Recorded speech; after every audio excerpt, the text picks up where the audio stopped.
ನಾವು ಮಲ್ಮಾರೆ ದೇವ್ರು ಮಾಡೋದು ಯಾಕೆ ಅಂದರೆ ವರ್ಷಕ್ಕೊಂದಿನ ಮಳೆ ಬೆಳೆ ಆಗಲಿ ಅಂತ ಮಾಡ್ತೀವಿ. ಹಿಂದಿಂದೆಲ್ಲ ಅದು ಸಂಪ್ರದಾಯ ನಡ್ಕೊಂಬಂದೈತಿ. ಅದರಂತೆ ಗ್ರಾಮದಿಂದ ಮಾಡ್ಕೊಂಡು ಹೋಗ್ತೀವಿ. ಹೊರಬೀಳ್ಬಿಟ್ಟಂಗೆ ಹೊರಬೀಳ್ಬಿಟ್ಟಂಗೆ ಅದಕ್ಕಾಗಿ ಮಾಡಿ ಆ ದೇವ್ರಿಗೆ ಕೋಳಿ ಕೊಯ್ದು ಎಡೆ ಹಾಕಿ ಪೂಜೆ ಮಾಡ್ಕೊಂಡು ಎಲ್ಲರೂ ಬಂದವರಿಗೆಲ್ಲ ಊಟಕ್ಕೆ ಹಾಕಿ ಹೋಗ್ತೀವಿ.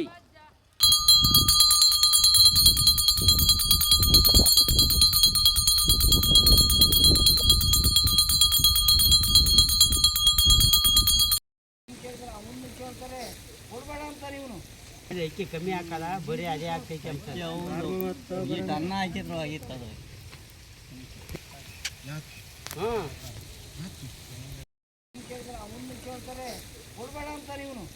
ಅಕ್ಕಿ ಕಮ್ಮಿ ಹಾಕಲ್ಲ, ಬರೀ ಅದೇ ಆಗ್ತೈತೆ ಅಂತ ಅನ್ನ ಹಾಕಿದ್ರು ಆಗಿತ್ತು ಅದು.